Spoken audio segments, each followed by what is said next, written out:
ఈరోజు దాదాపుగా అవే అంశాలు మళ్ళీ ఒకసారి పార్లమెంటు నియోజకవర్గాల సమీక్షా సమావేశాలు ఈరోజు ఆదిలాబాద్ పార్లమెంట్ నుంచి ప్రారంభిస్తే దాదాపుగా అదే అంశాలు మళ్ళీ మా పార్టీ నాయకులు కార్యకర్తలు సుదీర్ఘంగా జరిగిన ఈ సమావేశంలో వారు మళ్ళీ ఒకసారి తమ అభిప్రాయాలను నిక్కచ్చిగా కుండబద్దలు కొట్టినట్టుగా నిర్మోహమాటంగా మా అందరి దృష్టికి తీసుకొని రావడం జరిగింది. అందరన్న మాట ఏమంటే గ్రామాల్లో అనుకుంటా ఉన్నారు బీఆర్ఎస్ ఓడిపోతుంది అనుకోలేదు, కేసీఆర్ గారు సీఎంగా దిగిపోతారనే మాట అసలు అనుకోలేదు, పోతే గీతే మా ఎమ్మెల్యేగా ఓడిపోతారేమో కానీ కేసీఆర్ గారు ముఖ్యమంత్రిగా ఉండరు అని మేము కలలో కూడా అనుకోలేదు అనే మాట, అయ్యో ఇట్టిట్లు జరిగింది అనే ఒక భావన. దాంతోపాటు ప్రతి గ్రామంలో జరుగుతున్న చర్చ, ఈరోజు రాష్ట్రంలోని ప్రతి గ్రామంలో ప్రతి పట్టణంలో జరుగుతున్న చర్చని మా దృష్టికి మళ్ళీ ఒక్కసారి మా నాయకులు ఇవాళ ఆదిలాబాద్ నియోజకవర్గం నుంచి పార్లమెంట్ నియోజకవర్గం నుంచి వచ్చిన నాయకులు చాలా విషయాలు చెప్పారు. అందులో సరే సహజంగానే గతంలో ప్రభుత్వంలో ఉన్నప్పుడు మేము తీసుకొచ్చిన కొన్ని కార్యక్రమాల్లో పెట్టిన కొన్ని పథకాల్లో ఉండే కొన్ని సవరణలు చేస్తే బాగుండేది, కొన్ని లోటుపాట్లు ఉండే వాటిని కూడా సవరించుంటే బాగుండేది అనే అభిప్రాయాన్ని కూడా చాలా నిక్కచ్చిగా చెప్పడం జరిగింది. దాదాపుగా ఈరోజు మేము 11:30-12 ప్రారంభిస్తే ఇప్పుడు దాదాపుగా 5:30-6 గంటల వరకు మధ్యలో భోజన విరామం ఒక అర్ధగంట 40 నిమిషాలు తీసేస్తే చాలా డీటెయిల్డ్గా సమావేశం జరిగింది.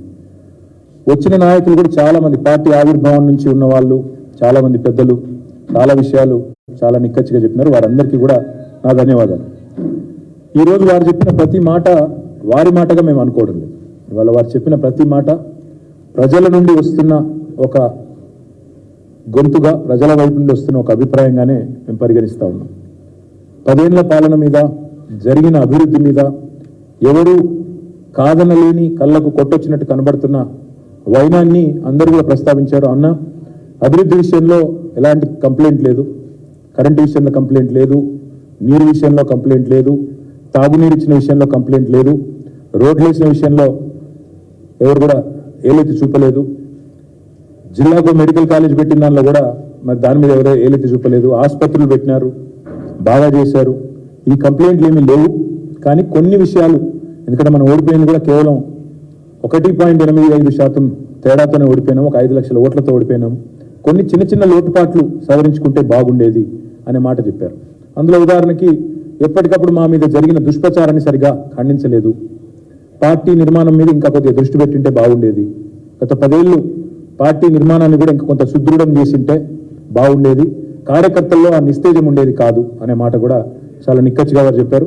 అవతల వాళ్ళు చెప్పిన అబద్ధాలు, ఇంటికో ఉద్యోగం ఇస్తాము అని మేము అన్నట్టు, అనని మాటను అన్నట్టు, వారు ఉద్యోగం ఇస్తాము ఇంటికో ఉద్యోగం ఇస్తామన్నారు అని చెప్పి వారు చేసిన ప్రచారాన్ని మేము సరైన సమయంలో ఖండించలేదనే మాటను, లేదా భారతదేశంలోనే అత్యధికంగా ప్రభుత్వ ఉద్యోగాల నియామకాలు చేసి కూడా దాన్ని సమర్థవంతంగా చెప్పుకోలేకపోయినాము, సోషల్ మీడియాలో ఇంకా బాగా చెప్పిండాల్సింది అనే మాట కానీ, ఈ ప్రాపగాండా వల్ల కొంత యూత్ ప్రభావితమైంది, దూరమైంది మనకి అనే మాట కానీ, భారతదేశంలోనే అత్యధికంగా ప్రభుత్వ ఉద్యోగులకు జీతాలు ఇచ్చి ఆ విషయాన్ని కూడా వాళ్ళలో రిజిస్టర్ చేయడంలో చిన్న చిన్న లోటుపాట్లుంటే వాటిని కూడా సరిగ్గా మనం అడ్రస్ చేయలేకపోయినామనే మాటని, ఇక తర్వాత సహజంగా ఇంకా కొన్ని ఇతర అంశాలు కూడా పార్టీ సంస్థాగత నిర్మాణం గురించి కూడా వారు చెప్పారు.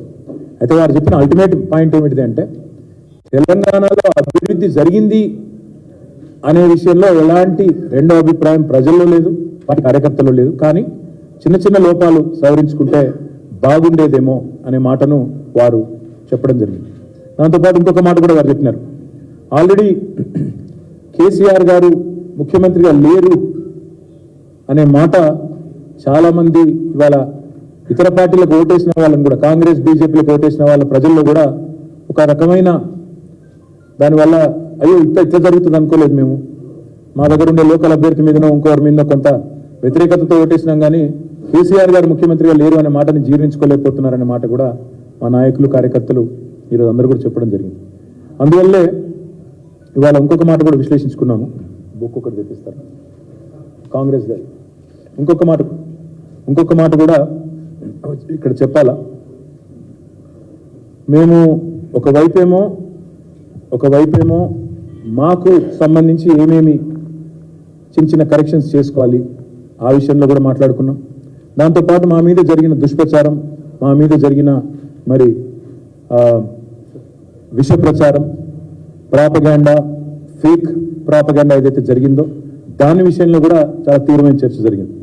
దాంతోపాటు ఇవాళ వచ్చిన ప్రతి కార్యకర్తకి ఈ పుస్తకం కూడా అందజేశాం. కాంగ్రెస్ పార్టీ ఇచ్చింది మొన్న ఎన్నికల్లో 1-2 కాదు, సరిగ్గా 420 వాగ్దానాలు తెలంగాణ ప్రజలకు వాళ్ళు ఇచ్చింది, 420 హామీలు.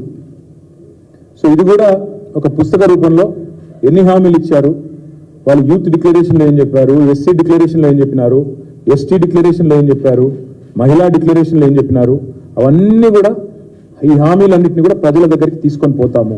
6 గ్యారెంటీలే కాదు, 420 హామీలు ఇచ్చి ఏ రకంగా ప్రజలను మరి ఒక రకమైన వాతావరణ నిర్మాణం చేసి ఒక రకమైన మరి లేని వాతావరణాన్ని కృత్రిమమైన ఒక అనుకూలతను సానుకూలతను సృష్టించుకొని పోయినారో దాన్ని కూడా తప్పకుండా మరి ప్రజల దగ్గరికి తీసుకొని పోవాలి. కాబట్టి ఇది అందరికీ కూడా మా కార్యకర్తలకి ఇది ఇంటింటికి చేరే విధంగా ఈ పుస్తకాన్ని కూడా తీసుకొని పోతాం. అదేవిధంగా మాకు ఇంకా కొన్ని విషయాలు కూడా చెప్పారు. నియోజకవర్గాల వారీగా ఈరోజు పార్లమెంటు నియోజకవర్గాల వారీగా ఇక్కడ సమీక్ష సమావేశాలు ప్రతి నియోజకవర్గం నుండి ఒక 70-75 మంది ముఖ్యులు, మొత్తం కలిపితే పార్లమెంట్కి 500 మంది ముఖ్యులతో 500 నుంచి 600 మంది ముఖ్యులతో ఇక్కడ సమావేశాలు జరుగుతున్నాయి. తదనంతరం ఫాలో అప్ గా మరి ఎందుకంటే ఈ సమావేశాలు 17 నియోజకవర్గాల్లో కూడా జరుగుతాయి కాబట్టి రాబోయే సంక్రాంతి తర్వాత కూడా ఇంకా ఒక 4-5 రోజులు ఈ మీటింగ్లు కొనసాగుతాయి. తదనంతరం క్షేత్రస్థాయిలో నియోజకవర్గాల వారీగా కూడా విస్తృత స్థాయి కార్యకర్తల సమావేశాలు కూడా పార్లమెంటు ఎన్నికలకు సంబంధించి సన్నాహక సమావేశాలు కూడా పెట్టుకుంటాం. దాంతోపాటు అక్కడక్కడ కాంగ్రెస్ పార్టీ ఇవాళ కొత్త ఆగడాలకు పాల్పడుతూ ఉంది. తుంగతుర్తిలో మా నాయకుల మీద ఇప్పుడు 2 సార్లు దాడులు జరిగినాయి. జగదీశ్వర్ రెడ్డి గారు మాజీ మంత్రి గారు, అదేవిధంగా అక్కడ మాజీ ఎమ్మెల్యే కిషోర్ గారు సూర్యాపేట హాస్పిటల్ కూడా ఇవాళ పోయినారు. అక్కడ మా నాయకుడు మహేష్ మీద జరిగిన దాడిని ఖండించి అక్కడ వారికి ధైర్యం చెప్పి వారికి అండగా నిలబడ్డారు. కానీ రాబోయే రోజుల్లో నిర్ణయం తీసుకున్నాం, తప్పకుండా పార్టీ రాష్ట్ర నాయకత్వం కూడా ఎక్కడ ఇట్లాంటి కార్యక్రమం జరిగినా అందరం కూడా అక్కడికి వెళ్తాం. అందరం కూడా మా కార్యకర్తలకి ధైర్యం చెప్పే విధంగా, అదేవిధంగా అవతల వాళ్ళు చేసే దుర్మార్గాలను ప్రజల్లో ఎండగట్టే విధంగా ప్రజాస్వామికంగానే తప్పకుండా ఎదుర్కొంటామని చెప్పి కూడా నేను మీకు విజ్ఞప్తి చేస్తా ఉన్నాను. దాంతోపాటు ఇవాళ నిజానికి మా వాళ్ళు ఎవ్వరు కూడా మేము అనుకున్నాను, నేను వ్యక్తిగతంగా అనుకున్నాను మా వాళ్ళు ఏమైనా కొద్దిగా డిమారలైజ్ అయినారేమో అని, కానీ చూస్తే మాత్రం చాలా ఉత్సాహంగా ఉన్నారు. వాళ్ళు చెప్తున్న మాట మాకు తప్పకుండా పార్లమెంట్లో బ్రహ్మాండమైన ఫలితాలు వస్తాయి. ఎందుకంటే స్వల్పమైన మరి తేడా వచ్చింది తప్ప ఏమీ లేదు. కొన్ని చోట్ల ఉదాహరణకు ఆదిలాబాద్ పార్లమెంట్లో ఒక 2-3 బీజేపీ అభ్యర్థులు ఎవరైతే గెలిచినారో వాళ్ళు ఇదివరకు 4 సార్లు ఓడిపోయినారు. వాళ్ళ మీద ఆ సానుభూతి కూడా కొంత పనిచేసినట్టుంది. దాంతోపాటు కొంత అక్కడక్కడ మరి మేము ఊహించని కొన్ని కారణాల వల్ల కూడా అనుకోకుండా కొంత నష్టం జరిగింది. ఆ విషయాన్ని కూడా ఈరోజు మా నాయకులు మా దృష్టికి కూడా తీసుకుని వచ్చినారు. ఆ విషయంలో కూడా తప్పకుండా కొన్ని మార్పులు చేర్పులు కూడా చేసుకుంటాం. అయితే ప్రధానంగా ఇవాళ చర్చించిన మాట ఏంది అంటే, అంశం ఏంది అంటే, మొత్తం 5 గంటల 6 గంటల మీటింగ్లో ప్రధానంగా మేము అందరం కూడా మాట్లాడుకున్నది, నాయకులు అందరం కూడా ఏమంటే, అసలు బీఆర్ఎస్ ఎంపీలను ఎందుకు గెలిపించాలి ప్రజలు, ఏ కారణం చేత బీఆర్ఎస్ ఎంపీలకు ఓటేయాలి, ఎందుకు గెలిపించాలి. బీఆర్ఎస్ ఎంపీలను ఎందుకు గెలిపించాలి అంటే, తెలంగాణ బలం, తెలంగాణ గలం, తెలంగాణ దళం పార్లమెంట్లో ఉండాలి అంటే, తెలంగాణ అన్న మాట అక్కడ ధైర్యంగా ఉచ్చరించబడాలి అంటే, తెలంగాణ ప్రయోజనాల కోసం రాజీ లేకుండా కొట్లాడాలి అంటే, తెలంగాణ ప్రయోజనాల కోసం పేగులు దిగేదాకా అవసరమైతే నిలబడాలి అంటే, కలబడాలి అంటే ప్రభుత్వంతో, కేంద్ర ప్రభుత్వంతో అది సాధ్యమయ్యేది కేవలం ఒక బీఆర్ఎస్కే తప్ప కాంగ్రెస్ పార్టీకో బీజేపీకో ఎంత మాత్రం కూడా కాదు. తెలంగాణ ప్రయోజనాలకు శ్రీరామ రక్ష బీఆర్ఎస్, తెలంగాణ ప్రయోజనాలకు ఏకైక ప్రతినిధి బీఆర్ఎస్. ఈ విషయంలో ఎవరికి రెండో అభిప్రాయం కూడా ఉండాల్సిన అవసరం లేదు. ఎందుకంటే గత 10 సంవత్సరాల మా కార్యాచరణ చూస్తే పార్లమెంటులో తెలంగాణ అనే మాట ప్రతిధ్వనించింది ప్రతి సందర్భంలో అంటే దానికి కారణం మా ఎంపీలు, మా బీఆర్ఎస్ నాయకులు. ఢిల్లీలో తెలంగాణ వాయిస్ అంటే బీఆర్ఎస్ అనే మాట అందరికీ తెలుసు. ఇవాళ కాంగ్రెస్ కానీ బీజేపీ కానీ మరి అన్ని రాష్ట్రాల్లో ఇది ఒక రాష్ట్రంగా చూస్తాయి, కానీ మాకు ఇది ఎపి సెంటర్. మేము కూడా ఇతర రాష్ట్రాలకు విస్తరించాలనే ఆకాంక్ష ఉన్నప్పటికీ మాకు మా న్యూక్లియస్, మా ప్రధాన కేంద్రము అల్టిమేట్గా హైదరాబాద్, అల్టిమేట్గా తెలంగాణ. కాబట్టి మా మెయిన్ ఎజెండానే మాకు తెలంగాణ. కాబట్టి తెలంగాణ కోసం, తెలంగాణ సమస్యలపైన, తెలంగాణ వాటాలపైన, తెలంగాణ హక్కుల కోసం ప్రత్యేకంగా పోరాడగలిగేది, బలంగా కృషి చేయగలిగేది ఒక బీఆర్ఎస్ మాత్రమే అనే మాటను అందుకే అంటా ఉన్నా. తెలంగాణ గలం, తెలంగాణ బలం, తెలంగాణ దళం బీఆర్ఎస్. అందుకే పార్లమెంటులో తప్పకుండా ప్రశ్నించాలన్నా, ఏ అంశాన్ని లేవనెత్తాలన్నా కేవలం అది చేయగలిగేది, పోరాడగలిగేది ఒక బీఆర్ఎస్ మాత్రమే అనే మాటను కూడా నేను రాష్ట్ర ప్రజలకు కూడా విజ్ఞప్తి చేస్తా ఉన్నా. ప్రతి రాష్ట్రానికి భారతదేశంలో ఒక ప్రత్యేకమైన రాజకీయ అస్తిత్వం ఉంటుంది. ప్రతి పార్టీకి ఒక ప్రత్యేకమైన అస్తిత్వం కూడా ఉంటుంది. ఆ రాష్ట్రానికి గుర్తింపును, గౌరవాన్ని తెచ్చే ఒక లీడర్ ప్రతి రాష్ట్రానికి కూడా ఉంటారు. సొంత బలంతో, గట్టి గలంతో మాట్లాడే సత్తా ఉన్న నాయకులు భారతదేశంలో ప్రతి రాష్ట్రంలో ఉన్నారు. అట్లా ఉన్నప్పుడే ఆ రాష్ట్రానికి విలువ ఉంటుంది. ఉదాహరణకి బెంగాల్ అనగానే మనకు గుర్తొచ్చేది ఎవరు? మమతా బెనర్జీ గారు. బెంగాల్కి భేటీ అనగానే ఇవాళ మమతా బెనర్జీ గారు, దీదీగా పిలువబడే మమతా బెనర్జీ గారే గుర్తొస్తారు. తమిళనాడు అనగానే గుర్తొచ్చేది ఇవాళ ఒక డిఎంకే, ఒక స్టాలిన్ గారు, లేదా అన్నా డిఎంకే పార్టీ గుర్తొస్తుంది. ఆంధ్రప్రదేశ్ అనగానే గుర్తొచ్చేది ఇటు జగన్మోహన్ రెడ్డి గారు, అటు చంద్రబాబు నాయుడు గారు. ఎందుకంటే రెండు పార్టీలదే అక్కడ ప్రభావం ఉంది. ఒడిశా అనగానే గుర్తొచ్చేది నవీన్ పట్నాయక్ గారు, బిజు జనతాదళ్ పార్టీ. బీహార్ అంటే గుర్తొచ్చేది నితీష్ కుమార్ గారు, తేజస్వి యాదవ్ గారు. మహారాష్ట్ర అంటే గుర్తొచ్చేది శరద్ పవార్ గారు, ఉద్ధవ్ ఠాక్రే గారు. అదేవిధంగా ఇవాళ తెలంగాణ అనగానే గుర్తొచ్చేది భారతదేశం అంతా వెంటనే స్ఫురించే పేరు, గుర్తొచ్చే రూపం కేసీఆర్, బీఆర్ఎస్ మాత్రమే. ఎవరు ఎన్ని చెప్పినా, ఎవరు ఎన్ని రకాలుగా మాట్లాడినా ఇది నిర్వివాదమైన అంశం. ఇందులో రెండో అభిప్రాయానికి ఎవరికి కూడా నిజానికి ఆలోచన కానీ ఇంకా దానికి కానీ ఆస్కారం కూడా లేదు. ఇవాళ ఈ పవర్ఫుల్ నాయకుల వల్ల అటు మమతా కావచ్చు, లేదంటే ఇటు నవీన్ పట్నాయక్ గారు కావచ్చు, లేదా మమతా బెనర్జీ గారు కావచ్చు, అదే మాదిరిగా శరద్ పవార్ గారు, ఇంకా ఇతరులు కావచ్చు, వీరి వల్ల ఆ రాష్ట్రాలకు ఒక రకమైన గుర్తింపు, గౌరవం వచ్చింది. కేసీఆర్ గారి వల్ల కూడా తెలంగాణ అనే రాష్ట్రమే వచ్చింది, ఆ రాష్ట్రానికి అస్తిత్వం వచ్చింది. తెలంగాణ అన్న పదానికే పర్యాయ పదంగా మరి కేసీఆర్ గారు మారినారు అంటే ఇది అతిశయోక్తి కాదు. అందుకే తెలంగాణ కోసం ఆనాడు 32 రాజకీయ పార్టీలను ఒప్పించిన, దేశ రాజకీయ వ్యవస్థను ఒప్పించిన, పార్లమెంటులో ఇక ప్రతి ఒక్కరిని కింది స్థాయి 4th క్లాస్ ఎంప్లాయీ నుంచి ప్రధానమంత్రి దాకా అందరినీ కలిసి మరి ఆనాడు ఈయనను చూడంగానే మాకు తెలంగాణ గుర్తొస్తుంది అనే విధంగా కేసీఆర్ గారు ఎక్కని కడపలేదు, మొక్కని బండలేదు అన్నట్టు ఆనాడు విస్తృతంగా ఢిల్లీలో మరి ఆ రోజు చేసిన ప్రయత్నం వల్లనే రాష్ట్రం సాకారమైన విషయాన్ని కూడా నేను గుర్తు చేస్తా ఉన్నాను. అసెంబ్లీలో తెలంగాణ అన్న పదాన్నే నిషేధించబడే స్థాయి నుంచి ఇవాళ తెలంగాణ అసెంబ్లీలోనే మరి తెలంగాణ వాళ్ళు స్వయం పాలనలో నిలిచి ఉన్నారు అంటే ఇవాళ దానికి కారణమైంది కేసీఆర్ గారి రాజకీయ చాతుర్యం, బీఆర్ఎస్ పార్టీ యొక్క ప్రయత్నం అనే మాట కూడా నేను గుర్తు చేస్తా ఉన్నాను.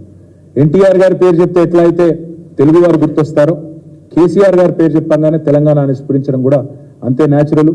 అంతే దేశవ్యాప్తంగా కూడా కేసీఆర్ అంటే తెలంగాణ, తెలంగాణ అంటే కేసీఆర్ అనే స్థాయికి మరి పేరు సంపాదించుకున్నాం. అందుకే మేము అనేది తెలంగాణ గలం, తెలంగాణ దళం, తెలంగాణ బలం బీఆర్ఎస్, కేసీఆర్. అందుకే ఆ కేసీఆర్ దండు రేపు ఢిల్లీలో ఉంటేనే, పార్లమెంట్లో ఉంటేనే తెలంగాణ రాష్ట్ర ప్రయోజనాలు పరిరక్షించబడతాయి.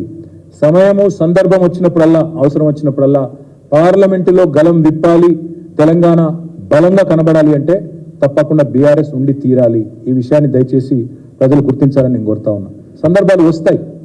గతంలో 7 మండలాలను ఆనాడు కేంద్ర ప్రభుత్వం మనకు ఇష్టం లేకపోయినా గుంజుకున్నప్పుడు, హైకోర్టు విభజన తెలంగాణ కోసం ప్రత్యేకంగా హైకోర్టు ఏర్పాటు చేయాలనేది జాప్యం చేసినప్పుడు, కాజీపేట కోచ్ ఫ్యాక్టరీ కానీ, బయ్యారం ఉక్కు కర్మాగారం కానీ బలి చేసినప్పుడు, పునర్విభజనలో ఇచ్చిన హామీలను ఆనాడు నిలబెట్టుకున్నప్పుడు, కృష్ణా జలాల్లో వాటాలు తేల్చినప్పుడు, పాలమూరు రంగారెడ్డి ఎత్తిపోతల పథకానికి జాతీయ హోదా ఇవ్వకుండా ఎగ్గొట్టినప్పుడు పార్లమెంట్లో నిలబడ్డది, కలబడ్డది.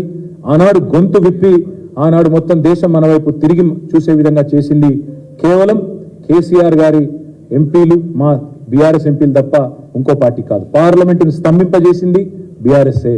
ఇట్లా ఎన్నో సమస్యల మీద తెలంగాణకు సంబంధించి పోరాటం చేసింది, నిర్విరామంగా కొట్లాడింది గత 10 ఏళ్లలో బీఆర్ఎస్ పార్టీ. మన రైతులు పండించిన వడ్లను కొనుగోలు చేయకుండా ఆనాడు వ్యవసాయ శాఖ మంత్రిగా నిరంజన్ రెడ్డి గారు, తర్వాత వారితో పాటు మేమందరం పోయి ఢిల్లీలో ఆడికి పోయినప్పుడు మమ్మల్ని అవమానిస్తే నూకలు తినడం నేర్పించండి మీ వాళ్ళకని చెప్తే పిడికిలి బిగించి తెలంగాణ రైతుల పక్షాన అన్నాడు ఢిల్లీ వేదికగా జంతర్ మంతర్లో అదేవిధంగా తెలంగాణ భవన్లో ధర్నా చేసి మొత్తం దేశం దృష్టిని మన వైపు తిప్పింది బీఆర్ఎస్ మాత్రమే, కేసీఆర్ మాత్రమే. మోటార్లకు మీటర్లు పెట్టాలి అని మెడ మీద కత్తి పెడితే దేశంలోని అన్ని రాష్ట్రాలు ఒప్పుకున్నా మేము మాత్రం పెట్టం, రైతుల పక్షాననే నిలబడతాం అని తెగేసి చెప్పిన ఒకే ఒక్క నాయకుడు కేసీఆర్ గారు, ఒకే ఒక్క పార్టీ బీఆర్ఎస్. అందుకే బీఆర్ఎస్ ఎంపీలు ఢిల్లీలో ఉండాలి, పార్లమెంట్లో ఉండాలి. సింగరేణిని వేలం వేస్తాం, ప్రైవేటు పరం చేస్తాం, సింగరేణిని కూడబెడతాం, అమ్మేస్తాం అని చెప్పి కేంద్ర ప్రభుత్వం తెగించినప్పుడు మనకు బొగ్గు బ్లాక్లు ఇవ్వకుండా ఆక్షన్లో పెడితే అడ్డుకున్న ఒకే ఒక్క పార్టీ, గొంతు విప్పిన ఒకే ఒక్క పార్టీ, గర్జించిన ఒకే ఒక్క పార్టీ బీఆర్ఎస్ మాత్రమే, గర్జించిన నాయకుడు కేసీఆర్ గారు మాత్రమే అనే మాట నేను మీకు విజ్ఞప్తి చేస్తా ఉన్నా. ఇట్లా ఎన్నో సందర్భాలు, అది రాష్ట్రం యొక్క నీటి వాటాలు కావచ్చు, రాష్ట్రం యొక్క వనరులు కావచ్చు, రాష్ట్రంలో ఉండే మరి ఇచ్చిన హామీలు కావచ్చు, వీటన్నింటి విషయంలో మనం బలంగా మాట్లాడాలి, మన గలం విప్పాలి అంటే అది కాంగ్రెస్ బీజేపీల వల్ల కాదు. ఎందుకంటే వాళ్ళు జాతీయ పార్టీలుగా సహజంగానే వాళ్ళకి ఎటుంటుందంటే ప్రత్యేకంగా వాళ్ళకి తెలంగాణ మీద ప్రేమ ఉండదు. పార్లమెంట్లో ప్రత్యేకంగా ఎన్నడన్నా రాహుల్ గాంధీ ఒక్కరోజన్న రాహుల్ గాంధీ లేదా తెలంగాణ కాంగ్రెస్ ఎంపీలు ఒక్క పూటనన్న తెలంగాణ గురించి మాట్లాడిన పరిస్థితున్నదా? ఎప్పుడన్నా ఉంటే ఇంకా కేసీఆర్ గారిని బద్నాం చేయాలనే ప్రయత్నం, తెలంగాణను చిన్నగా చేసి చూపెట్టాలనే ప్రయత్నమే చేసిండు తప్ప రద్దు చేసిన ఐటీఐఆర్ గురించి ప్రశ్నించలేదు, తెలంగాణకు న్యాయబద్ధంగా రావాల్సిన హక్కుల గురించి మాట్లాడలేదు, తెలంగాణకు ఇవి కావాలి అవి రావాలి అని ఎన్నడన్నా రాహుల్ గాంధీ కానీ నరేంద్ర మోడీ గారు కానీ మాట్లాడినరా? ఒక్కసారి గుర్తు తెచ్చుకోండి. పార్లమెంట్లో బీఆర్ఎస్ ఎంపీల దళం లేకపోతే, తెలంగాణ పార్టీకి బలం లేకపోతే తెలంగాణ పలుకుబడి ఢిల్లీలో పడిపోదా? దయచేసి ఆలోచించండి. మన గలం ఉండదు, మన బలం ఉండదు, మళ్ళీ మనం అనామకులుగా ఎట్లయితే ఆనాడు తెలంగాణ పదాన్ని శాసనసభలో నిషేధించినారో రేపు పార్లమెంట్లో కూడా తెలంగాణ అన్న పదమే వినబడకుండా పోయే ప్రమాదం ఉంటుంది బీఆర్ఎస్ లేకపోతే. ఇది కూడా రాష్ట్ర ప్రజలు గుర్తెరగాలని చెప్పి కూడా నేను కోరుతా ఉన్నా. ఇంకొక మాట కూడా, ఇతర రాష్ట్రాల్లో మరి వాళ్ళందరూ వాళ్ళ రాష్ట్ర ప్రయోజనాల కోసమేమో కలిసికట్టుగా పోరాడతారు. ఇక్కడ రాజకీయంగా ఎన్ని వైరుధ్యాలు ఉన్నా తమిళనాడులో మళ్ళీ తమిళనాడు రాష్ట్ర ప్రయోజనాల విషయానికి వస్తే ఎంపీలందరూ ఒకటవుతారు. కానీ దురదృష్టం తెలంగాణలో ఆ పరిస్థితి లేదు. తెలంగాణలో ఇక్కడున్న కాంగ్రెస్ నాయకులు, బీజేపీ నాయకులు ఇద్దరు కూడా ఒక అలవాటుగా మారిపోయింది. తెలంగాణ రాష్ట్రం అంటే ఇక్కడ ఏమన్నా మంచి జరిగితే మొత్తం క్రెడిట్ అంతా కేసీఆర్కే పోతుంది కాబట్టి ఎట్లన్నా ఈ రాష్ట్రానికి ఏమైనా రాకపోయినా లేదా ఈ రాష్ట్రానికి ఏమైనా నష్టం జరిగినా పర్వాలేదు కానీ తెలంగాణ మాత్రం ముందుకు పోవద్దు అన్నట్టు ఎన్నడూ తెలంగాణ జెండాను కానీ ఎజెండాను కానీ పార్లమెంట్లో కాంగ్రెస్ కానీ బీజేపీ కానీ ప్రస్తావించిన పాపాన గత 10 ఏళ్లలో పోలేదు. ఇది వాస్తవం. పార్లమెంటరీ పార్టీ మీటింగులు జరుగుతాయి, ప్రతి పార్టీ, కాంగ్రెస్ పార్టీకి జరుగుతుంది, బీజేపీకి జరుగుతుంది. ఎన్నడన్నా ఒక్కరోజు గత 10 ఏళ్లలో వాళ్ళ పార్లమెంటరీ పార్టీ మీటింగ్లో తెలంగాణ అన్న పదం వినబడ్డదా? దయచేసి ఒకసారి ఆలోచించాలని చెప్పి కూడా నేను కోరుతా ఉన్నాను. తెలంగాణకు న్యాయంగా దక్కాల్సినవి దక్కనప్పుడు, అన్యాయం జరిగినప్పుడు అడిగేది, ప్రశ్నించేది, కలబడేది, నిలబడేది మళ్ళీ కేసీఆర్ దళం మాత్రమే, బీఆర్ఎస్ దళం మాత్రమే, వినబడేది మళ్ళీ కేసీఆర్ గళం మాత్రమే అనే మాట నేను అందుకే మీకు విజ్ఞప్తి చేసేది. రేపు బీఆర్ఎస్ ఎంపీలు ఉండకపోతే పార్లమెంట్లో తెలంగాణ అన్న పదమే మాయమయ్యే ప్రమాదం ఉన్నది. దయచేసి గుర్తుంచుకోవాలని చెప్పి కూడా నేను కోరుతా ఉన్నా. కేంద్ర ప్రభుత్వాలు మీకు తెలుసు, ఇప్పుడు మీరు గమనిస్తూ ఉంటే ఒక విచిత్రమైన పరిస్థితి రాష్ట్రంలో. బండి సంజయ్ గారు రేవంత్ రెడ్డి పొగుడుతూ ఉన్నారు. ఇద్దరు మరిగా ఏదో అండర్స్టాండింగ్ వచ్చినట్టే ఉన్నారు. మళ్ళీ చూస్తుంటే గతంలో కరీంనగర్, నిజామాబాద్ ఎన్నికల్లో ఎట్లయితే అంతర్గతంగా కలిసికట్టుగా పనిచేసినారో మళ్ళీ చూస్తుంటే ఏదో అంతర్గతమైన ఒక అండర్స్టాండింగ్ వచ్చినట్టే కనబడతా ఉంది. అందుకే మేము అనేది వాళ్ళ ప్రయోజనాల కోసం ఎంతకన్నా పోతారు. కానీ తెలంగాణ ప్రయోజనాలు కాపాడాలి అంటే, తెలంగాణ ప్రయోజనాలు ఢిల్లీలో తప్పకుండా అక్కడ ఉండే విధంగా పనిచేయాలి అంటే ఆ పని కేవలం బీఆర్ఎస్ ఎంపీలు చేయగలుగుతారు తప్ప ఇంకెవరి వల్ల కాదు. అందుకే కేసీఆర్కు బలం ఇద్దాం, పార్లమెంట్లో తెలంగాణ గలం వినిపిద్దాం, గులాబీ దళాన్ని పార్లమెంటుకు పంపుదాం, ఢిల్లీలో తెలంగాణ బలాన్ని మళ్ళొకసారి పెంచుకుందాం. అదేవిధంగా తెలంగాణ అస్తిత్వాన్ని కూడా, గౌరవాన్ని కూడా కాపాడాలి అంటే తప్పకుండా మరి ప్రజలకు నేను విజ్ఞప్తి చేస్తా ఉన్నా. మొన్న జరిగింది సరే, అక్కడ చిన్న కారణాలు అవన్నీ కూడా సమీక్షించుకుంటున్నాం. ఏవైతే మార్పులు చేర్పులు పార్టీ చేసుకోవాలో అవన్నీ కూడా చేసుకుంటాం. మా వల్ల జరిగిన చిన్న పొరపాట్లు, చిన్న లోటుపాట్లు వాటన్నిటిని కూడా సరిదిద్దుకునే దిశగా మేము కూడా మా పార్టీలో అంతర్గతంగా కార్యాచరణ కూడా మేము మరి ప్రారంభించుకున్నాం. తప్పకుండా ఆ కార్యక్రమాన్ని కూడా రాబోయే రోజుల్లో ఆ ఫలితాలు కూడా మీరు చూస్తారు. కానీ ఇక్కడ తెలంగాణలో ఒక విచిత్రమైన పరిస్థితి. గత నెల రోజులుగా కొత్త ప్రభుత్వం ఏదైతే వచ్చిందో మరి అధికారం కోసమేమో అడ్డగోలుగా హామీలు ఇచ్చినారు. నోటికొచ్చిన హామీలు 420 హామీలు, 1-2 కాదు, 420 420 హామీలు, బ్రహ్మాండమైన హామీలు, 1-2 కాదు ఇచ్చి ఆల్రెడీ ఎత్తగొట్టే పని మొదలు పెట్టినారు. మీరు చూస్తూ ఉన్నారు. ఎన్నికల వాగ్దానాలను నీటిలో కలపడానికి శ్వేతపత్రాల పేట డైవర్షన్ డ్రామాలు, ల్యాండ్ క్రూజర్లు అని చెప్పి ఒక కథలు పుట్టించి అదేదో కేసీఆర్ గారు సొంతానికి కొనుక్కొని దాచిపెట్టినట్టు ప్రభుత్వానికి, ఇక్కడ ఉండే పనిచేసే మంత్రులకి, ఇక్కడ ఉండే వారి భద్రత కోసం తెచ్చి విజయవాడలో వాటికి బుల్లెట్ ప్రూఫ్ అద్దాలు దొరికించే దానికి పంపితే అదేదో విజయవాడలో దాచిపెట్టిండు అని మాట సిల్లీగా మాట్లాడడం. ఇంత దిగజారుడు రాజకీయాలు ఏవైతున్నాయో ఇవన్నీ ప్రజలు గమనిస్తూ ఉన్నారు. ఇవి కేవలం వాళ్ళు ఇచ్చిన 420 హామీలను ఎగేసేందుకే ఈ డైవర్షన్ డ్రామాలు ఆడుతున్నారని తెలంగాణ ప్రజలు పూర్తి స్థాయిలో ఇవాళ అభిప్రాయం కూడా వస్తూ ఉన్నారు. నిజానికి తెలంగాణ రాష్ట్రం సాధించిన విజయాలన్నింటినీ వైఫల్యాలుగా చిత్రీకరించి కాళేశ్వరం లాంటి ప్రాజెక్టుని కూడా బదనాం చేసే ఒక చిల్లర ప్రయత్నం 2 జాతీయ పార్టీలు కూడా చేస్తూ ఉన్నాయి. ఇవాళ కాళేశ్వరం లాంటి ప్రాజెక్టు ద్వారా సాగులోకి వచ్చిన ఆయకట్టును కానీ, తెలంగాణ రాష్ట్రంలో ఇబ్బడి ముబ్బడిగా పెరిగిన వ్యవసాయ ఉత్పత్తులను కానీ, జరిగిన వ్యవసాయ విస్తరణను కానీ ఇవేవి జరగనట్టు, ఇదేదో అభూత కల్పన అన్నట్టు, పోయిన యాసంగిలో 3.5 కోట్ల మెట్రిక్ టన్నుల వరిధాన్యం ఉత్పత్తి అయితే అది కూడా జరగలేదన్నట్టు ఏదైతే చిత్రీకరించే ప్రయత్నం చేస్తూ ఉన్నారో ఇది కేవలం కేసీఆర్ గారి మీద, బీఆర్ఎస్ మీద ఉన్న కోపాన్ని తెలంగాణ ఒక విఫల ప్రయోగంగా, విఫల రాష్ట్రంగా చిత్రీకరించే విధంగా మరి వాళ్ళు ఏదైతే ప్రయత్నం చేస్తూ ఉన్నారో ఇది రాష్ట్రానికి మంచిది కాదు. ఇలాంటి దివాలాకోరు రాజకీయం ఎవరికి కూడా మంచిది కాదు. వాస్తవం ఏంటి అంటే ఇవాళ దేశంలో దివాలా తీసిన కాంగ్రెస్ పార్టీ పొరపాటున ఇక్కడ వాళ్ళు ఇచ్చిన హామీలు నమ్మి ప్రజలు అధికారం ఇస్తే రాష్ట్రం దివాలా తీసిందని మాట్లాడుతుంది. దేశంలో దివాలా తీసిన పార్టీకి ఏదో అనుకోకుండా ఇవాళ అవకాశం వస్తే రాష్ట్రమే దివాలా తీసిందని చెప్పి దివాలాకోరు మాటలు మాట్లాడుతూ ఉన్నారు. ఇది మంచిది కాదు. అందుకే తెలంగాణ ప్రజల్ని కోరేది బీఆర్ఎస్ దళం ఉంటేనే, బీఆర్ఎస్ గలం ఉంటేనే తెలంగాణ ప్రయోజనాలు ఢిల్లీలో పరిరక్షించబడతాయి. కాంగ్రెస్ వాళ్ళకి అప్పచెప్తే అక్కడ ఉండే 50-60 మంది ఎంపీల్లో వీళ్ళు కూడా ఒకరో ఇద్దరు పోయి ఆడ కూర్చుంటారు. రాహుల్ గాంధీ సిట్ అంటే సిట్టు, స్టాండ్ అంటే స్టాండ్. వీళ్ళ వల్ల అయ్యేదేమి కాదు.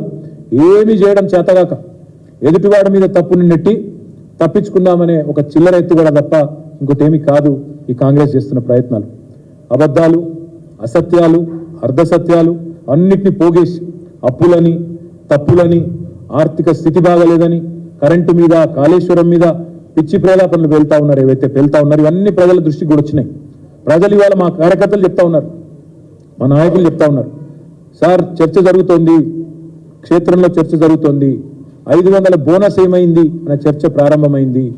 కేసీఆర్ ఉన్నప్పుడు రైతు బంధు బ్రహ్మాండంగా పడుతుండే, వారం రోజుల లోపలనే పడుతుండే. ఇవాళ అతి లేదు గతి లేదు, ఇంతవరకు రైతు బంధు ఏమైతుందో అడ్రస్ లేదు అనే మాట మాట్లాడుతూ ఉన్నారని చెప్పి మా కార్యకర్తలు, మా నాయకులే చెప్తా ఉన్నారు.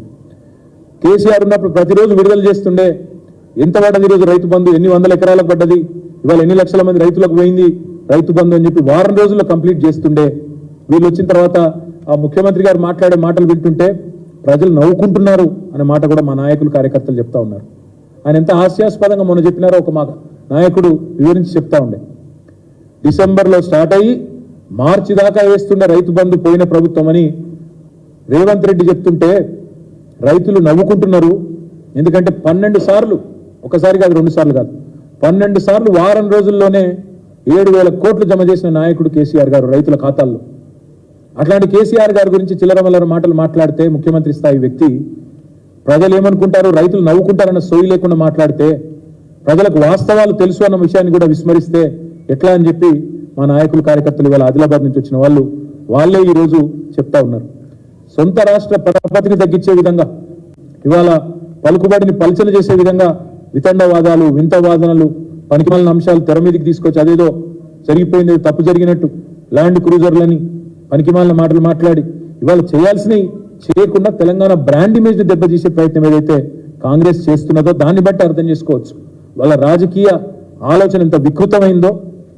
అవసరమైతే స్వప్రయోజనాల కోసం, రాజకీయ ప్రయోజనం కోసం తెలంగాణ బ్రాండ్ ఇమేజ్ని కూడా దెబ్బతీసే ప్రయత్నం ఏదైతే వాళ్ళు చేస్తున్నారో, వాళ్ళు ఒకటే అనుకుంటున్నారు కాంగ్రెస్ వాళ్ళు, అబద్ధాలనే అస్త్రంగా వాడుకుని ఎన్నికలు గెలిచినాం, మళ్ళీ అదే అబద్ధాలతో డైవర్షన్ టాక్టిక్స్తో పరిపాలన కూడా నెట్టుకొస్తాం, ప్రజలు మర్చిపోతారేమో అనుకుంటున్నారు. మేము మాత్రం మర్చిపోనీయం ప్రజలను. 100 రోజులు అన్నారు. మీరు 100 రోజుల్లో చేయకపోతే మిమ్మల్ని బొందబెట్టేది ఖాయమైన దిశగా తప్పకుండా ప్రజలను ఉద్యుక్తులు చేస్తాం. కౌంట్ డౌన్ ప్రారంభమైంది, 30 రోజులు అయిపోయింది, 70 రోజులు మిగిలింది. తప్పకుండా ఈ విషయంలో ప్రజల్ని తప్పకుండా చైతన్యవంతుల్ని చేస్తాం. ఒక అబద్ధాన్ని 100 సార్లు చెప్పి నిజమని తిమ్మిని బొమ్మిని చేసే ప్రయత్నం ఏదైతే చేసి మరి ఫేక్ ప్రాపగండాతో సఫలమైనరో ఎలక్షన్లలో, దాని పరిపాలనలో కూడా ప్రయోగించే ప్రయత్నం చేస్తూ ఉన్నారు. తప్పకుండా దాన్ని తిప్పి కొడతాం. అందుకే మన ప్రజలకు ఇంకొకటి కూడా ఇవాళ మా కార్యకర్తలకు కూడా ఇచ్చాం. మేము చేసింది అప్పులు కాదు, మేము చేసింది అప్పులు కాదు, ఆస్తులు సృష్టించినాం. తెలంగాణ రాష్ట్రం కోసం 50 లక్షల కోట్ల పైచిలకు ఆస్తులు సృష్టించాం. ఏ రంగంలో ఏం చేసినామో చెప్పే స్వేదపత్రాన్ని కూడా మా ప్రతి నాయకుడికి, ప్రతి కార్యకర్త కూడా ఇస్తా ఉన్నాం. అద్భుతమైన ఆర్థిక సమృద్ధితో తెలంగాణను ఇవాళ అగ్రగామి రాష్ట్రంగా భారతదేశంలో నిలబెట్టిన దక్షత కేసీఆర్ నాయకత్వానిది. అవే వాస్తవాలను లెక్కలతో సహా అటు శాసనసభలో చెప్పినాం, ఇటు ప్రజాక్షేత్రంలో కూడా రేపటి రోజున చెప్తాం. పారే నీళ్లు సాక్ష్యం, తాగే నీళ్లు సాక్ష్యం, పండిన పంటలు సాక్ష్యం, కరెంటు వెలుగులు సాక్ష్యం. ఇవన్నీ కళ్ళెదురుగా కనబడుతున్న వాస్తవాలు కాదని నేను ప్రజలను అడుగుతా ఉన్నాను. అందుకే మనం చేసిన మంచి పనులు పల్లెల్లో, పట్టణాల్లో ఏవైతే కనబడుతున్నాయో వాటినే చూపెట్టి ప్రజలని ఓటు అడగండి, పార్లమెంట్లో తెలంగాణ గలం వినిపించే విధంగా తీర్పునివ్వండి అనే మాట కూడా చెప్తా ఉన్నాం.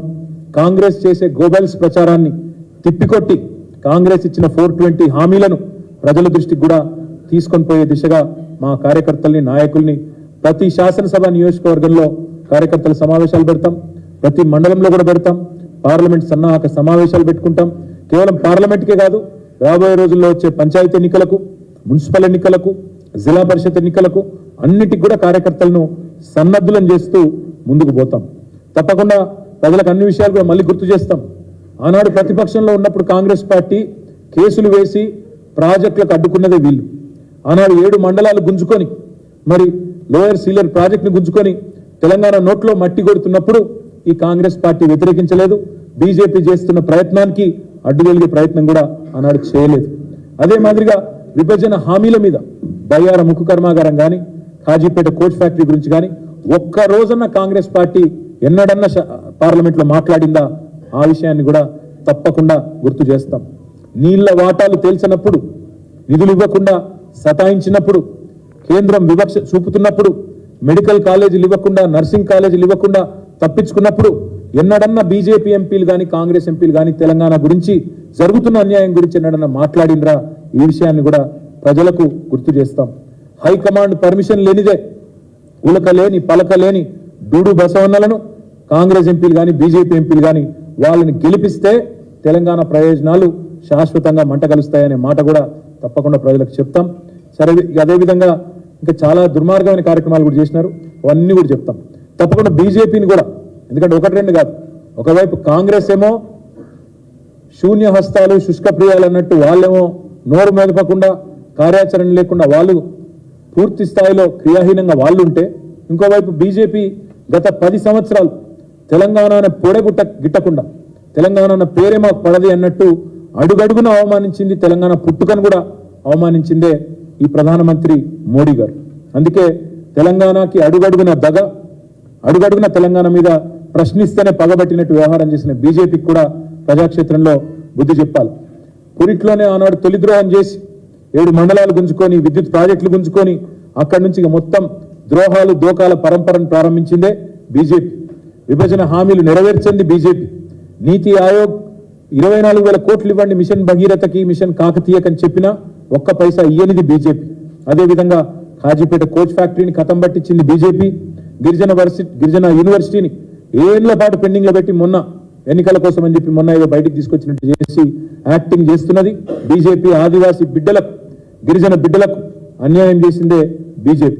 ఒక్క నవోదయ పాఠశాల ఇవ్వకుండా, ఒక్క కస్తూర్బా విద్యాలయం ఇవ్వకుండా ఈ 9.5 ఏళ్లు తెలంగాణ విద్యార్థులను సతాయించిందే బీజేపీ. ITIR ను రద్దు చేసి తెలంగాణ యువత నోట్లో మట్టి కొట్టింది బీజేపీ.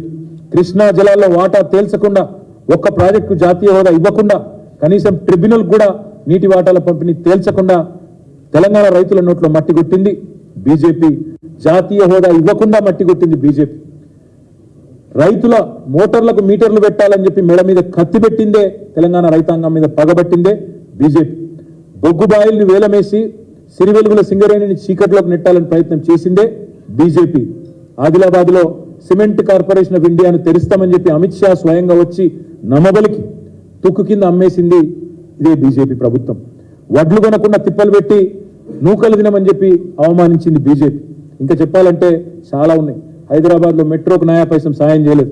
157 మెడికల్ కాలేజీలు దేశంలో ఇచ్చినా ఒక్కటి మనకి ఇయ్యలేదు. ఒక్క నవోదయ పాఠశాల ఇయ్యలేదు. ఇక అందుకే మేము చెప్పేది మత విద్వేషం తప్ప చేసిన మంచి పని ఒక్కటి కూడా లేదు. అందుకే మేము ఈ రాష్ట్ర ప్రజలని చేసే విజ్ఞప్తి ఒకటే, మోడీతో పోరాడాలంటే, మోడీతో ఢీ కొట్టాలంటే దమ్మున్న నాయకుడు కావాలి. ఆ నాయకుడు కేసీఆర్ గారు.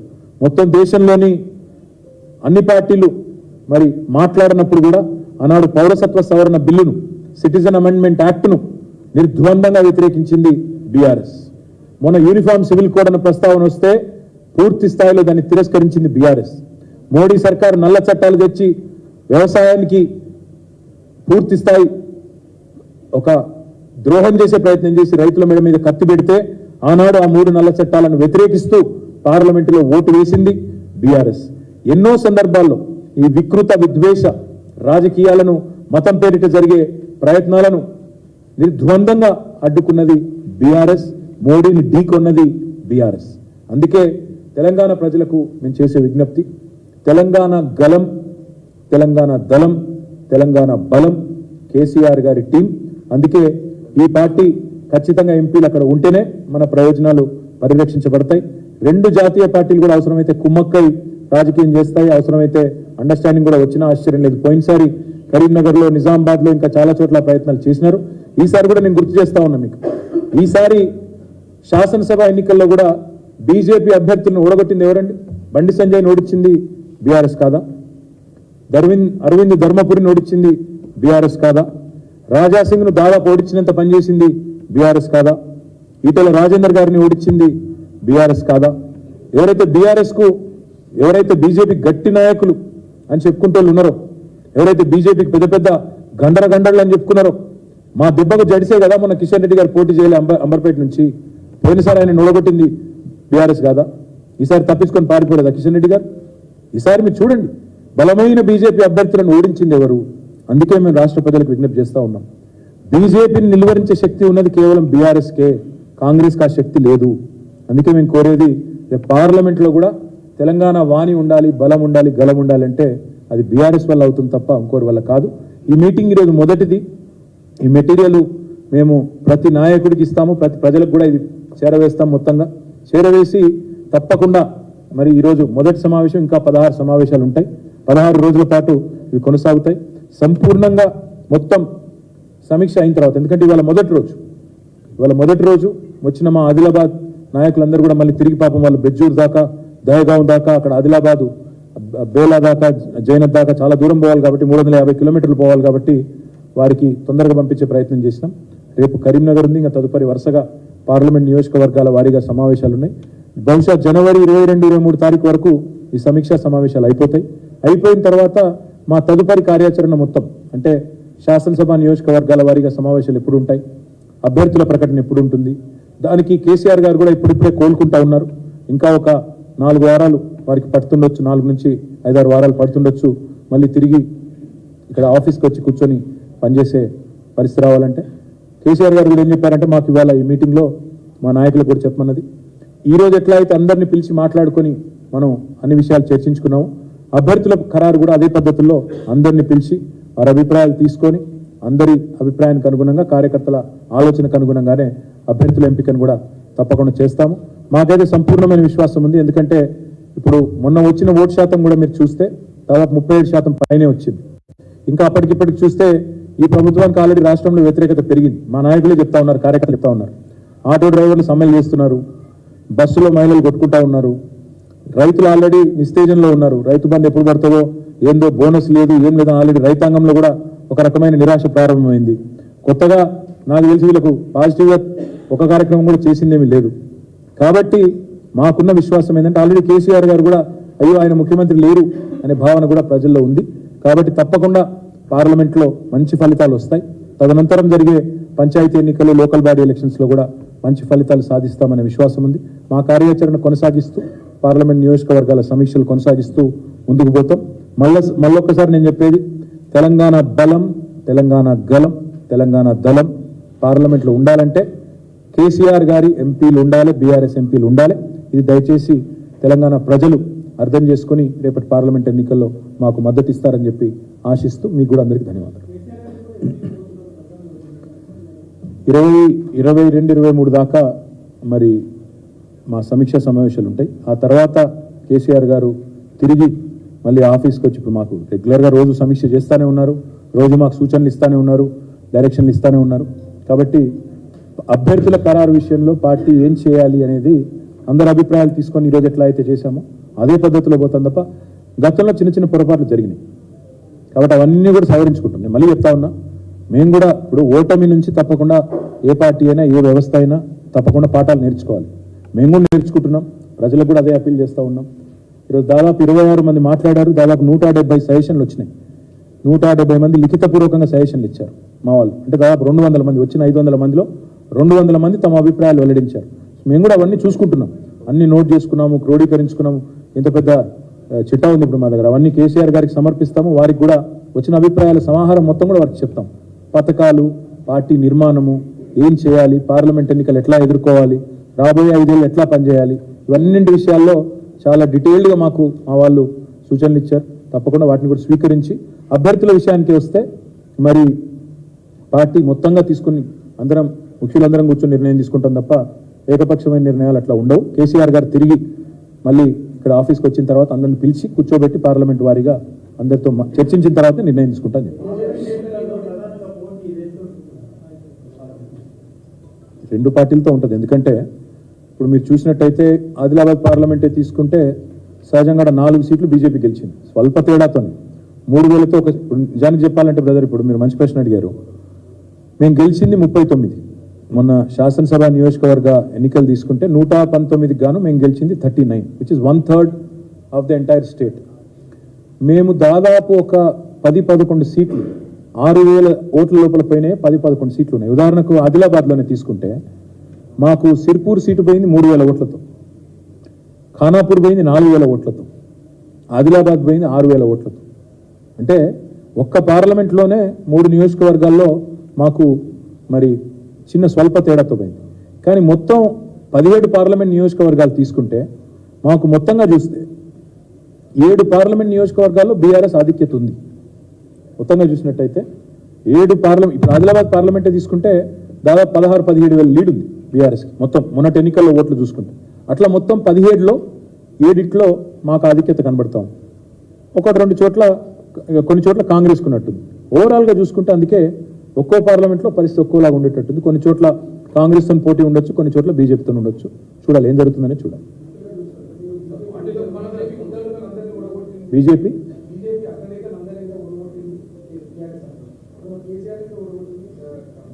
ఎస్ అంటే మేము పోటీ పడుతున్నామని చెప్తున్నాం. నేనేమంటున్నా మీకు మళ్ళీ చెప్తున్నా. నేను ఇప్పుడు మీరు మంచి ప్రశ్న అడిగిన బ్రదర్.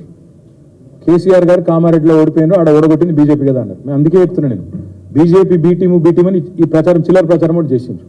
మేము బీజేపీ వాళ్ళు ఓడగొట్టినాం, బీజేపీ వాళ్ళు మమ్మల్ని కూడా ఓడగొట్టారు. అది చెప్తున్నా నేను చెప్పే పాయింటే కాదు. పోటీ పడ్డాం, తలపడ్డాం, వాళ్ళని ఓడగొట్టినాం, వాళ్ళు మమ్మల్ని కామారెడ్డిలో ఒక దగ్గర గెలుపు సాధించారు. డెఫినెట్గా కూడా అట్లాంటి ఆదిలాబాద్లో గెలిచిండ్రు. గెలిపే కదా బ్రదర్, కాదని ఎట్లంటే నేను ఆదిలాబాద్లో గెలిచిండ్రు, నిజామాబాద్లో గెలిచిండ్రు, ఆర్మూర్లో గెలిచిండ్రు, వాళ్ళు 8 సీట్లు గెలిచిండ్రు.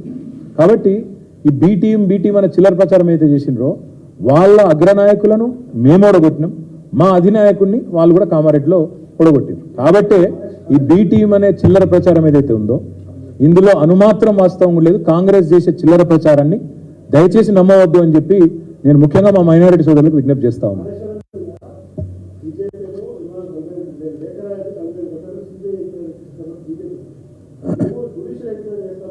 బ్రదర్గా మేము శాసనసభలోనే డైరెక్ట్గా చెప్పినాం, సుమోటో చెప్పినాం. మమ్మల్ని ఎవరు అడగలేదు, మమ్మల్ని ఎవరు నిలదీయలేదు, మేమే చెప్పినాం. హరీష్ రావు గారు మాట్లాడేటప్పుడు మా పార్టీ తరఫున ఏం చెప్పారు, మేమే రిక్వెస్ట్ చేస్తున్నాం, మేమే డిమాండ్ చేస్తున్నాం, ఎంక్వైరీ చేయండి అని చెప్పినాం. వాళ్ళు ఏం ఎంక్వైరీ చేసుకుంటారో వేసుకోమను.